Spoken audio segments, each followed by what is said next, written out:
Welcome to our podcast, A Different Road. All the opinions are our own. We hope you enjoy it.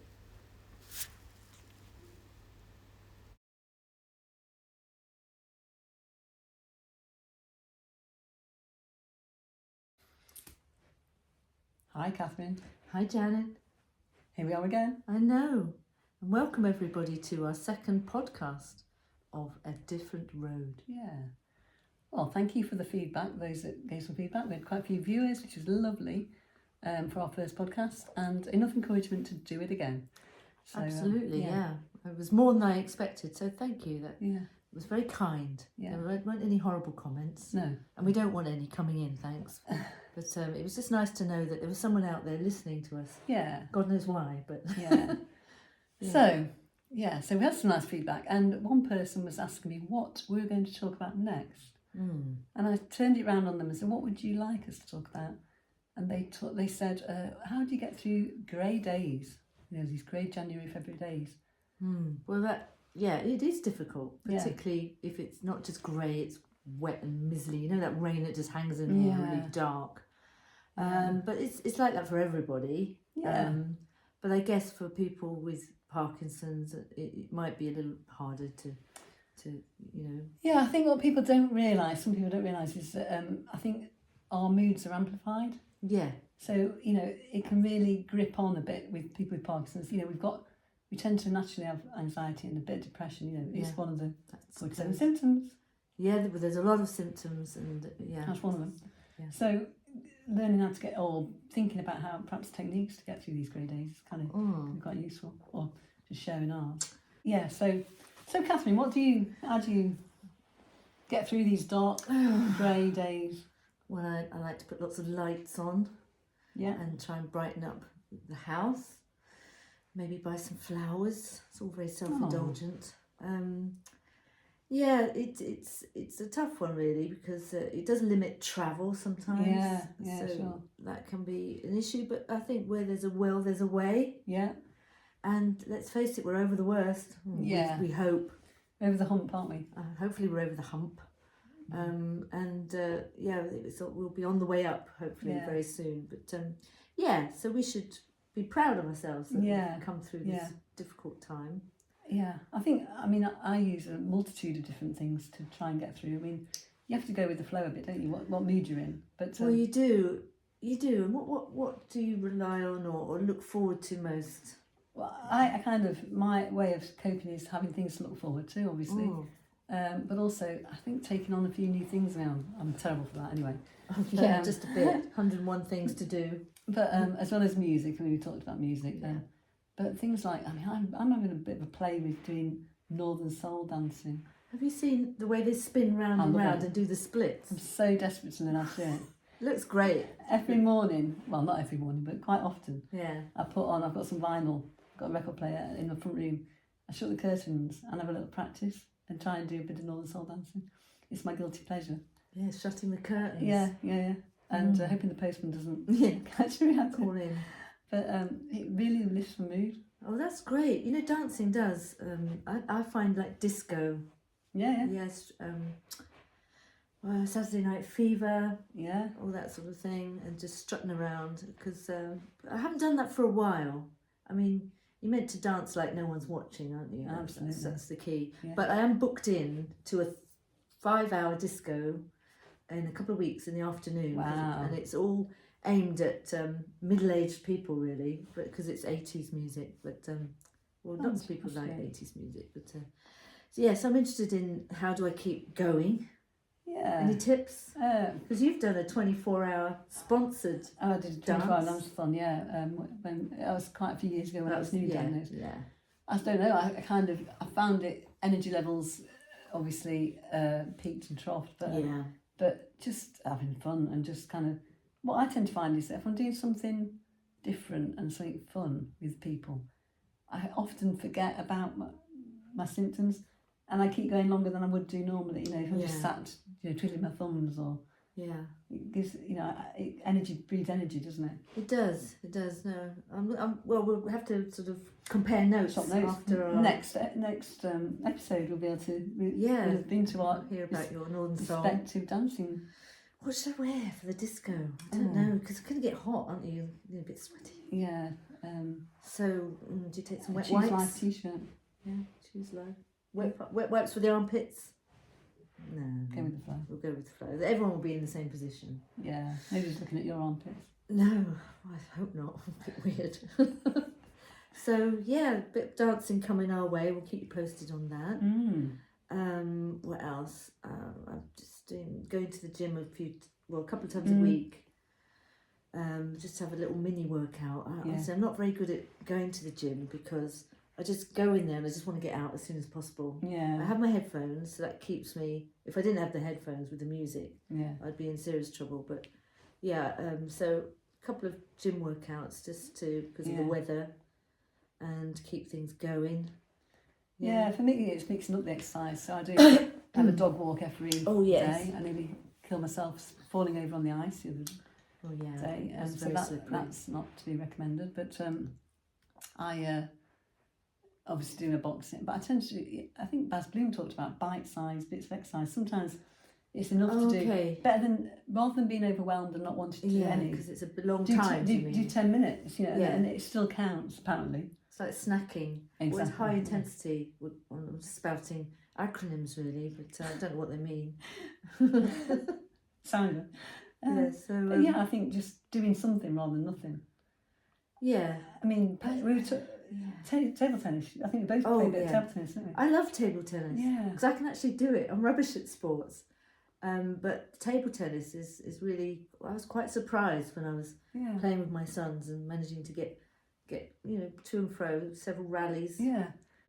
When it's good weather, if you do have a table tennis, and you're very fortunate if you do, then you have to wheel it in and out. Yeah. That's a bit of a pain, but there are at the council sort of run parks. Oh, those stone ones. Yeah, they've got a couple of stone, so no one's going to nick those, are they? No.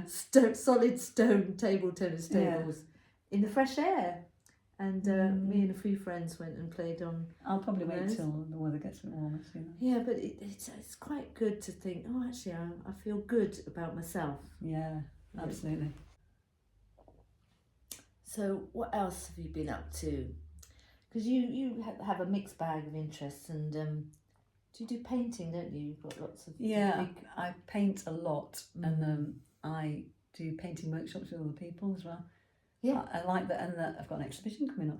Really? Of community artwork at the D.H. Lawrence Museum in Nottinghamshire. Wow! In March, and it's work it's about art's effect on happiness. Actually, interesting enough. That's interesting. There's been a lot of research on that.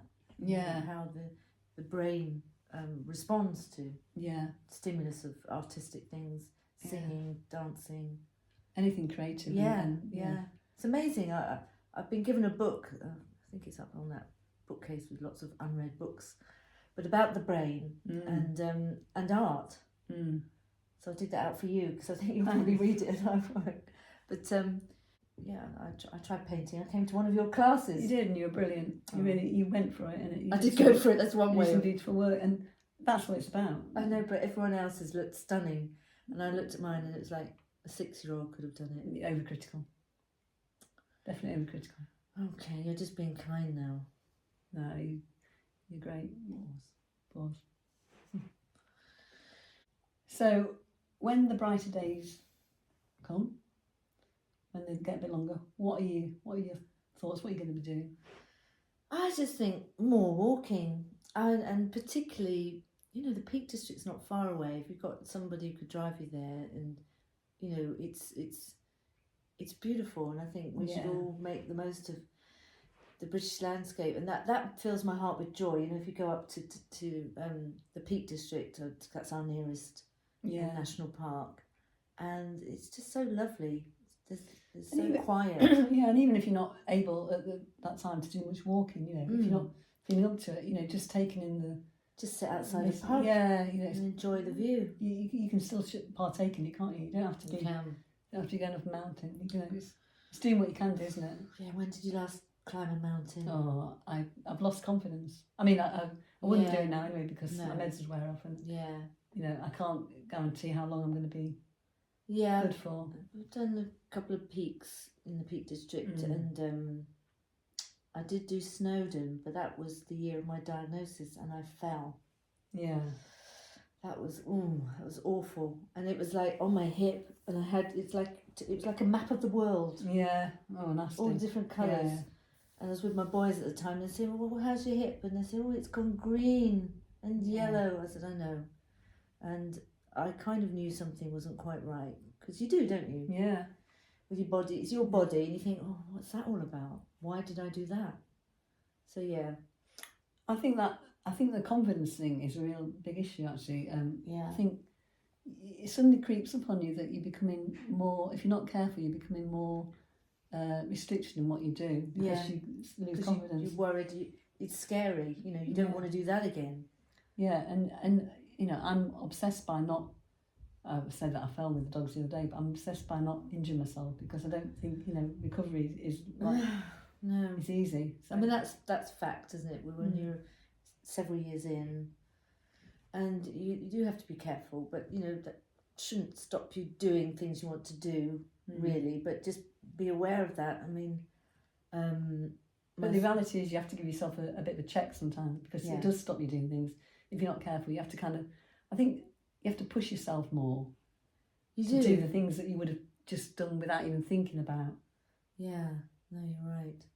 And have you found that, just to steer away from exercise, do you find that, it's difficult sometimes to write a letter, like a business letter, I'm not talking about a card to your friends.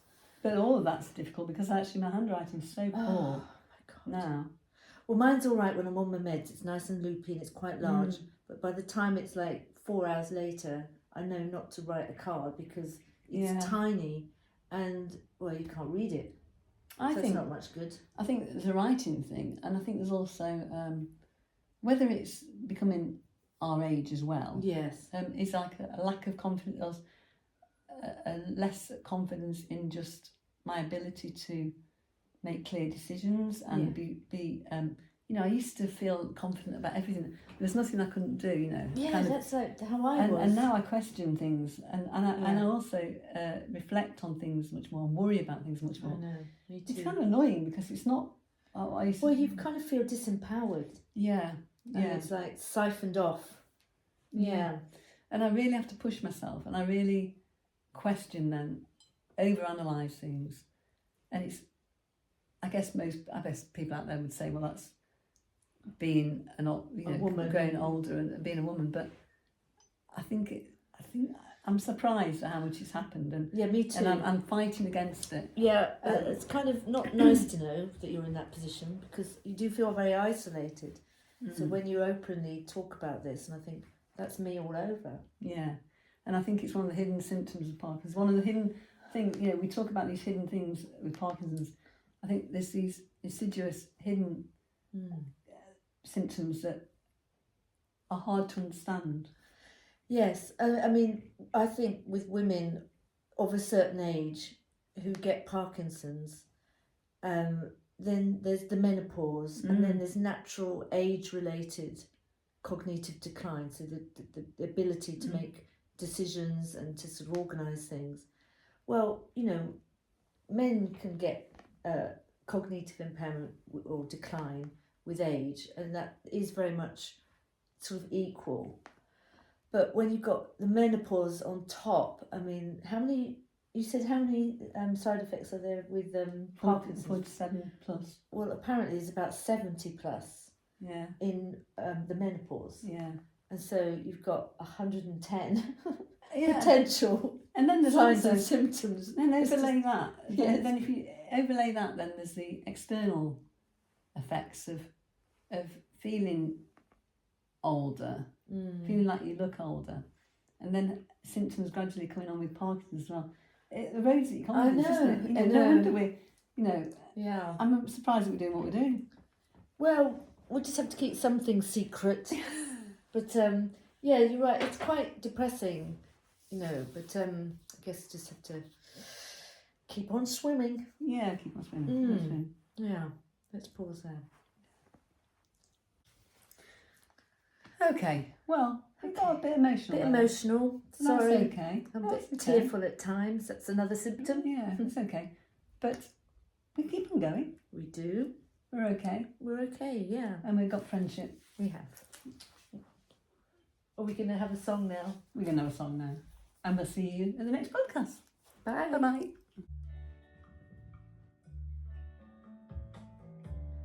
I can see clearly now the rain is gone. I can see all obstacles in my way. Gone are the dark clouds that had me blind. It's gonna be a bright, bright, bright, sunshiny day. It's gonna be a bright, bright, bright, sunshiny day. I think I can make it now, the pain has gone. All of the bad feelings have disappeared. Here is the rainbow I've been praying for. It's gonna be a bright, bright, bright, sunshiny day.